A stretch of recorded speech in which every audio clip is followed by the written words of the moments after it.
Welcome to Ron's T-Bone Shed this afternoon, late afternoon of Easter Sunday. As promised, the results of the blind play test. So I went ahead and I wrote all these down. I'm going to read off what everybody had to say. Most of you probably read these things already, but I'm going to go ahead and read them anyway. So we'll start off with Mr. Raul Dingle, who said, "Both are sounding nice. The first horn you seem to be able to slot notes cleaner and the tone is rounder, so I'll pick that as the pro horn, number one.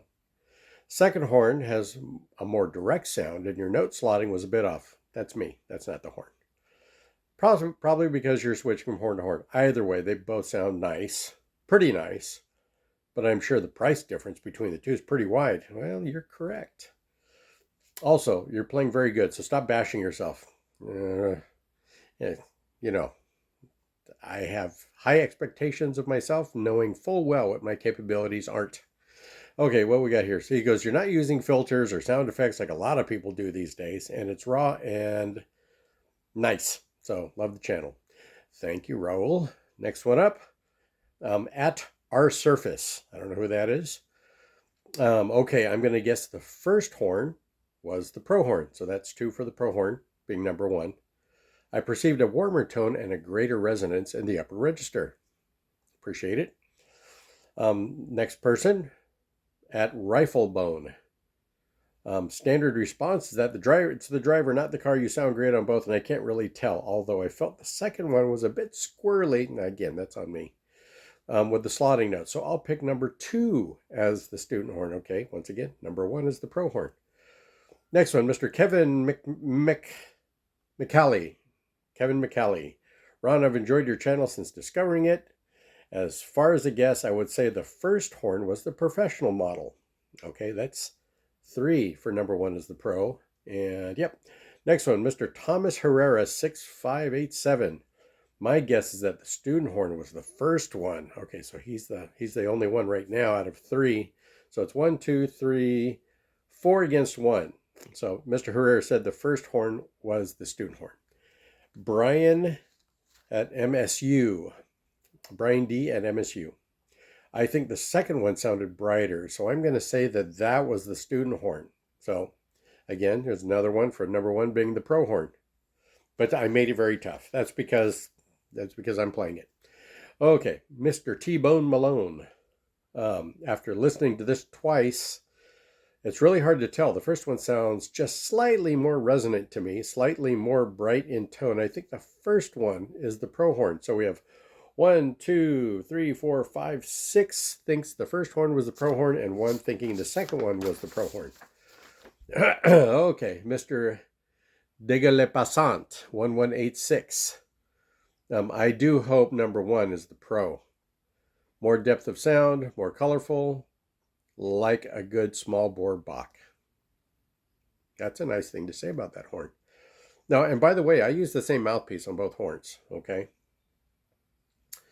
Now these are the Facebook responses. At 1320 Ikimasho. Okay, he actually made a couple comments. "My guess is you played 2 Holtons, so we'll call that one inconclusive." And no, I did not, but I might in the future. Next one, Eric Ness 1113. "I thought I heard some more colors in the first horn, plus the articulation seemed to have a bit more definition." Didn't pick one. Inconclusive. Huzzadaddy. "Tough call. Both sounded good. I think the second one sounded broader in tone, so I'm guessing the second one was the pro horn." Okay, there's 2 for number 2 being the pro. Number 2 being the pro, or number 1 being the student horn. Okay, so that's 2 against many thinking number 1 was the pro horn. Was it a blessing versus a con 6? Close, but I'll reveal that in a second. Okay, next Facebook post, Mr. Don Tucker. "I like number 1. He didn't say what he liked number 1 as. He didn't say if number 1 was the pro or number 1 was the student. He just said he liked number 1. So inconclusive. Mr. Kim Summer, fellow drum corps alum, Star United, Star of Indiana fellow, and Velvet Knight. We have ongoing relationship here between the 2 drum corps alumni here. FWIW.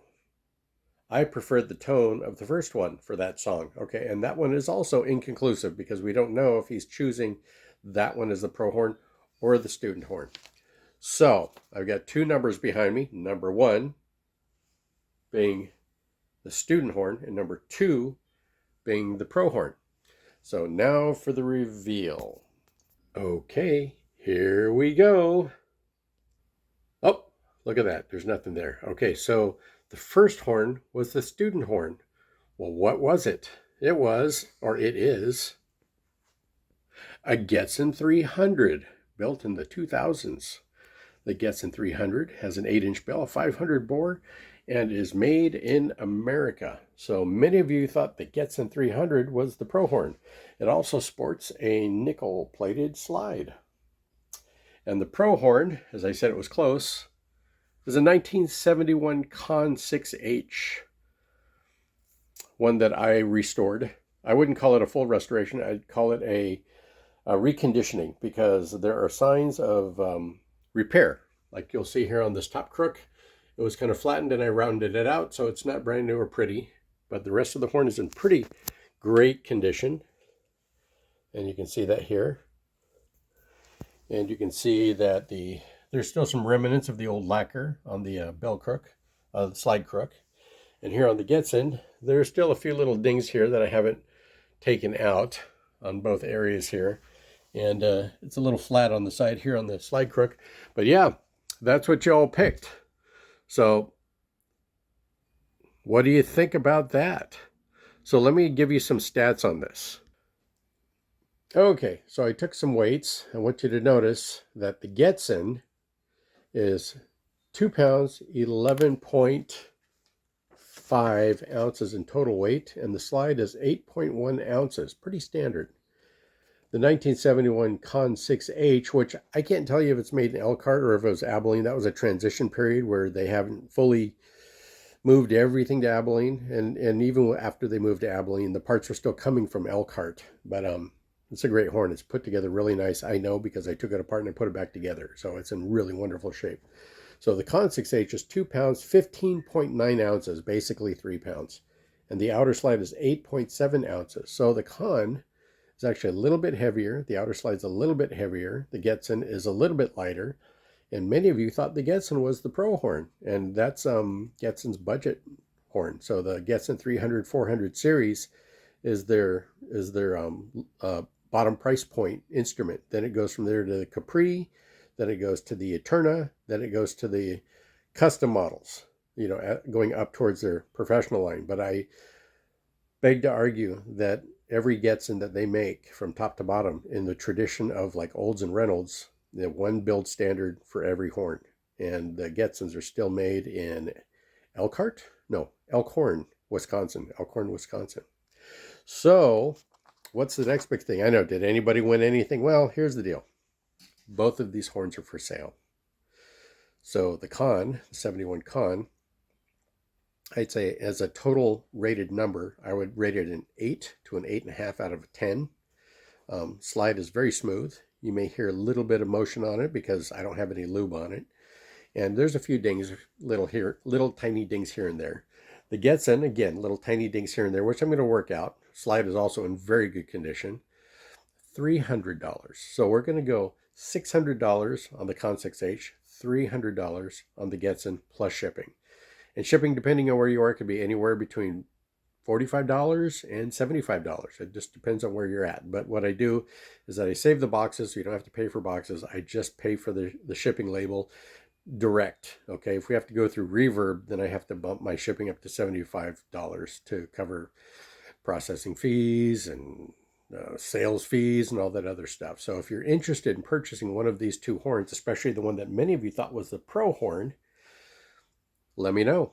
Okay, just message me. You can actually go to my either my Facebook page, Ron's T-Bone Shed. You can go to my Instagram, Ron's T-Bone Shed, or just message me straight through YouTube and let me know if you're interested in purchasing one of these horns, because I'm ready to sell them. I'll box them up. The cases are in good condition. I wouldn't say they're beautiful. The Getzen case is actually quite nice. The Conn case is missing a little bit of covering, but they're ready to go. If you're ready to go, I'm ready to go. Okay, and I accept PayPal. I prefer PayPal. and or not Cash App, that other one, Venmo. And if you're going to use buyer protection, then add another 3% onto the total, whatever that may be. Or I just may put it in the shipping fee and just let you know we're good. Here's the number. Okay, so I hope you enjoyed this episode. I'm planning to do more with some other horns. Not every horn I'm going to test and have you guys test on is going to be up for sale. But this was a lot of fun, and I think you guys are going to enjoy some others in the future, because I've got a lot of different horns and a lot of different brands. And I do like to test the audience to say, hey, which one sounds better than the other? And I'll be doing some more heavier rhythmic and maybe a little higher range samples in the future, just so you can hear some performance levels. And again, I'm the one playing, so it is for what it is. But we're still going to continue using my phone microphone. All right. Thanks a lot. Signing out. Touch base. Let me know. Happy Easter.